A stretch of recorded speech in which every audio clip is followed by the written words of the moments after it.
독수리오 형제를 부탁해. 다음 이야기가 벌써 기다려지시죠? 35화를 언니가 미리 봤어 에서 흥미롭게 구성해 보았습니다. 그날 저녁 술도가 골목길 어귀에서 마광숙은 핸드폰을 꼭 쥔 채 조심스레 주위를 살폈습니다. 전화를 마친 그녀는 검은 세단 쪽으로 다가갑니다. 그곳엔 한동석이 직접 싸운 도시락을 들고 기다리고 있었죠. 이런 거 하시지 않아도 되는데요. 그냥 저녁 못 먹었을 것 같아서요. 그 핑계로 보고 싶기도 했고요. 서툴지만 진심이 담긴 그의 말에 마광숙은 입꼬리를 감추지 못합니다. 한동석을 사랑스러운 눈빛으로 바라보던 마광숙은 한동석 볼에 입을 맞추죠. 한동석이 놀라지만 행복한 표정입니다. 그러던 두 순간 골목 끝에서 누군가의 시선이 느껴집니다. 퇴근하던 오천수의 차가 멈춰 서 있었죠. 다음날 아침 술도가 안에서 오천수는 마광숙을 조용히 불렀습니다. 형수님, 어제는 실례했습니다. 괜찮아요. 오히려 제가 미안하죠.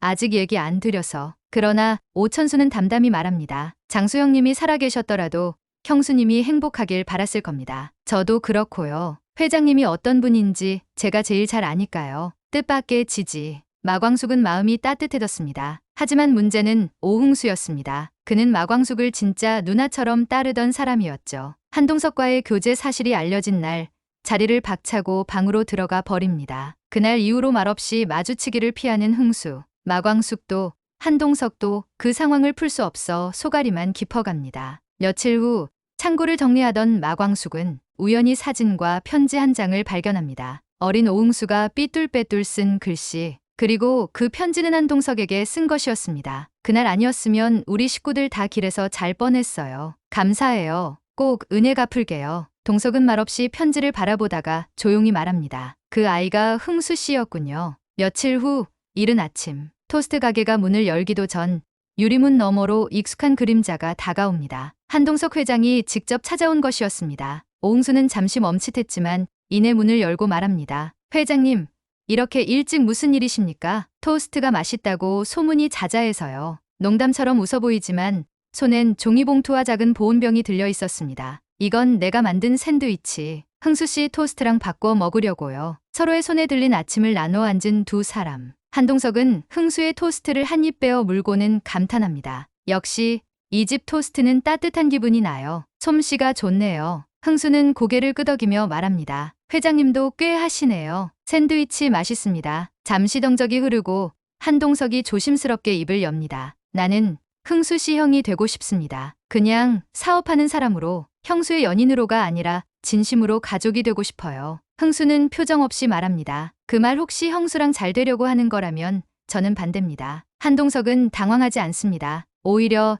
더 담담한 눈빛으로 맞서며 하나를 꺼내 흥수에게 건넵니다. 이거 혹시 기억나요? 봉투 안엔 한 장의 편지. 어린 손글씨로 쓰인 삐뚤빼뚤한 글씨가 종이를 가득 채우고 있습니다. 그날 아저씨 아니었으면 우리 식구들 다 길에서 잘 뻔했어요. 감사해요. 꼭 은혜 갚을게요. 오흥수 드림. 흥수는 편지를 바라보다가 눈을 질끈 감습니다. 이걸 어떻게? 그때 나는 그냥 지나가다 신고했을 뿐이었어요. 그게 흥수 씨네 가족이었는지도 몰랐죠. 그런데 이 편지를 보고 알았어요. 당신이 그 아이였다는 걸. 한동석의 눈빛엔 진심이 어려 있습니다. 난 그저 도와줬을 뿐인데 그 아이는 그걸 마음에 품고 있었더군요. 그 마음을 안 이상 나도 흥수 씨를 대충 대할 수가 없어요. 형수의 사람이기 때문이 아니라 그냥 한 사람으로서요. 그래서 말하는 거예요. 형처럼 대하고 싶다고. 오흥수는 말없이 그 편지를 손에 꼭 쥡니다. 잠시 후 조용히 말하죠. 샌드위치는 맛있었고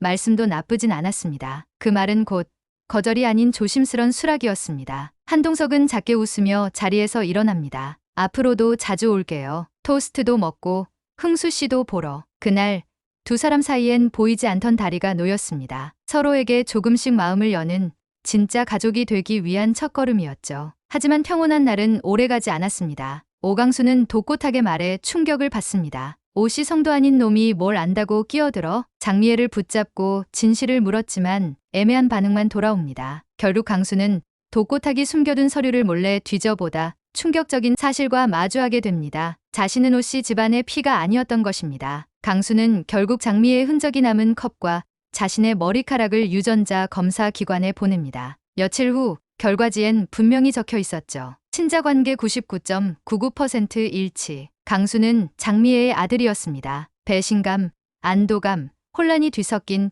그 순간 무너져 내린 자신의 정체성에 혼란을 느낍니다. 결국 강수는 장미애에게 묻습니다. 엄마예요?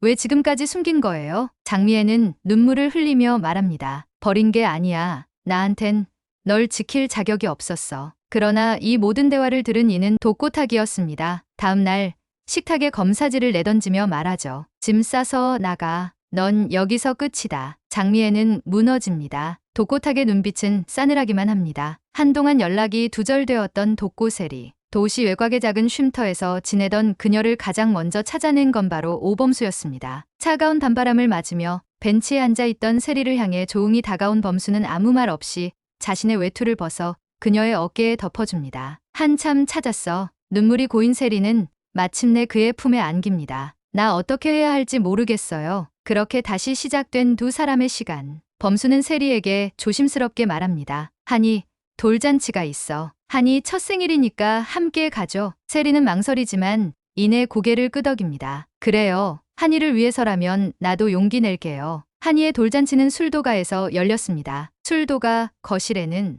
분홍색 풍선과 생일 현수막이 걸리고 오랜만에 온 가족이 모였습니다. 그날 공주실 여사와 문미순, 지옥분 세 여인이 술도가 한켠에 앉아 담소를 나눕니다. 술도가에 이렇게 잔치 분위기 나는 것도 오랜만이에요. 그때 공주실 여사가 조용히 말을 꺼냅니다. 근데 이 자리에서 이런 얘기해도 되는 건지 모르겠지만 세리 엄마, 그러니까 장미애 씨 말이야. 문미순과 지옥군이 귀를 기울입니다. 독고탁이랑 같이 옛날 술도가 있을 때 공장장 격리로 일했었다네. 근데 둘이 같이 공금을 빼돌리고 도망쳤다지 뭐야. 진짜요? 지옥군이 깜짝 놀라며 묻습니다. 그때 피해본 거래처들도 많았대. 그 일 알고 있는 사람들은 다 알지. 그 순간 뒤편에서 누군가 조용히 멈춰 섭니다. 바로 독고세리였습니다. 한이에게 옷을 갈아입히고 돌아오던 길. 세리는 우연히 들은 그 대화의 걸음을 멈춘 채 전부를 듣고 말았습니다. 눈이 휘둥그레진 세리. 입을 다물지 못한 채 숨을 들이켰습니다. 엄마가 그런 사람이었어.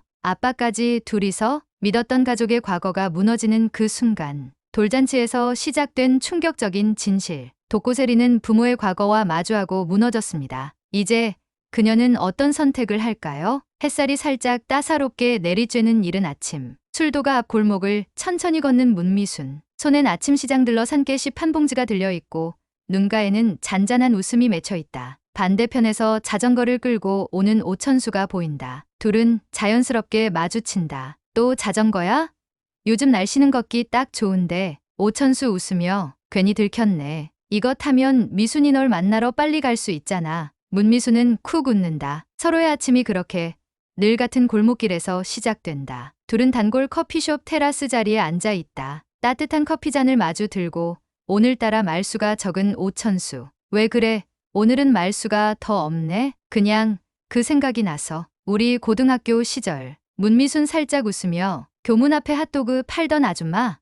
아니, 내 옆자리에 앉아서 졸던 문미순. 둘은 눈을 마주치고 웃는다. 그 웃음에 지난 세월의 무게와 어릴 적 감정이 함께 담겨 있다. 오천수는 작은 반지 상자를 열었다 닫는다. 딸 하윤이 보낸 영상통화도 몇 번 확인하며 웃는다. 아빠, 미순 이모 완전 예쁘더라. 꼭 잡아. 근데 엄마가 알면 조금 화내긴 하겠다. 그건 아빠가 감당해야지. 너만 아빠 편이면 돼. 딸의 응원을 받은 듯 천수는 결심한 얼굴로 반지를 닫고 상자에 넣는다. 문미수는 잔잔한 호숫가에서 기다리고 있다. 약속된 저녁. 오천수는 손에 작은 종이백을 들고 나타난다. 많이 기다렸지? 기다려야지. 오늘은 늦으면 안 되는 날인 것 같아서. 천수는 미리 준비해둔 작은 돗자리를 펴고 둘만의 저녁 피크닉을 차린다. 소박하지만 정성이 느껴지는 도시락. 곧 천수가 조심스럽게 말을 꺼낸다. 내가 요즘 참 많이 생각했어. 어릴 때 좋아했던 마음이 이렇게 오래 갈 줄 몰랐고 우리 각자 힘든 시간도 있었는데 또 이렇게 만난 것도 신기하고. 문미수는 잠시 말 없이 그의 눈을 바라본다. 미순아, 이 반지 받아줘. 내가 너의 남편으로 다시 태어나도 될까? 그 말과 함께 건넨 작은 반지 상자. 문미순의 눈엔 눈물이 고인다. 미순이 살짝 울먹이며 이런 거 영화 속 대사 아니야? 오천수는 웃으며 그럼 나 영화 주인공 되는 거야? 둘은 웃으며 서로를 바라본다. 문미수는 조심스럽게 반지를 받아든다. 공주실, 지옥분, 마광숙이 술도가 마당에서 모처럼 따뜻한 햇살을 즐기고 있다. 문미순이 수줍은 얼굴로 마당을 지나자 지옥군이 먼저 눈치를 챈다. 어머나, 미순 언니 손 좀 봐요. 뭐야, 이 반짝이는 거. 공주실이 미순의 반지를 보며 웃는다. 설마 천수도련님에게 받았어요? 둘째 도련님이 드디어 고백을 한 거예요? 문미순 웃으며 고개를 끄덕인다. 네, 저도 다시 누군가의 아내가 되려고요. 마광숙은 미소를 지으며 말한다. 이 집에 봄바람이 제대로 불겠네요. 사랑의 바람이. 밤이 되어 오천수는 홀로 거실에 앉아 딸 하윤의 사진을 바라본다. 그러다 문득 전처의 문자 한 통이 도착한다. 하윤이 여름에 귀국할 수도 있어. 미순 씨 얘기 들었어. 하윤이 봐서 다시 생각해줘. 난 이미 만나고 있던 사람이 있지만 당신은 지금 시작하는 거잖아. 천수의 표정이 복잡해진다. 사랑은 다시 시작됐지만